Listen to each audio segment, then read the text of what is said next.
ஜெய்வாசவி. இன்று 27வது ஸ்லோகம்.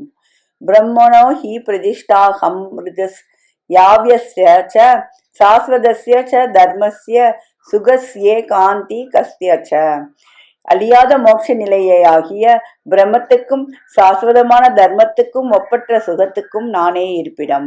4 யோகங்களும் இங்கு சமரசம் அடைகின்றன. ஒரு மனிதன் ஒரு காட்டு வழியே போய்க் கொண்டிருந்தான்.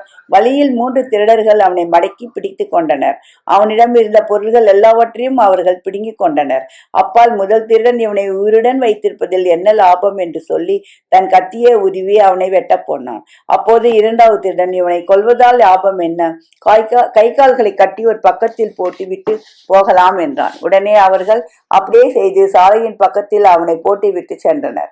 அவர்கள் கொஞ்ச தூரம் சென்றதும் 3வது திருடன் திரும்பி அவனிடம் வந்து, அப்பா, உனக்கு நோகிறதா?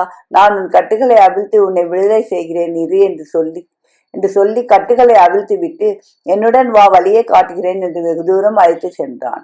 அப்பால் அவன், அதோப்பால் உன் வீடு தெரிகிறது, இந்த வழியே போவாயானால் சீக்கிரம் வீடு போய் சேருவாய் என்றான்.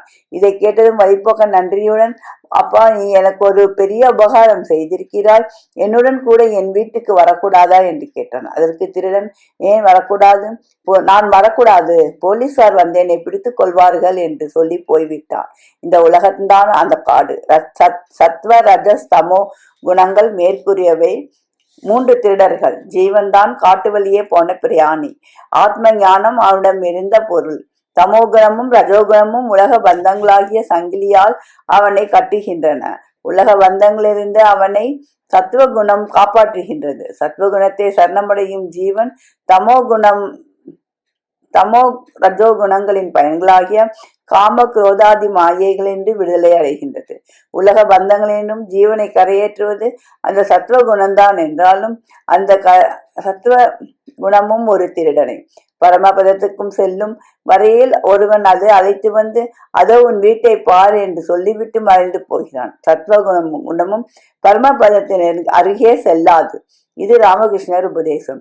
இது ஸ்ரீமத் பகவத்கீதா உபனிஷத்சு பிரம்ம வித்யாயாம் யோக சாஸ்திரே ஸ்ரீ கிருஷ்ணார்ஜுன சம்பாதே குணத்ரய விபாக யோக நாம சதுர்தோஷத்யாய சம்பூர்ணம்.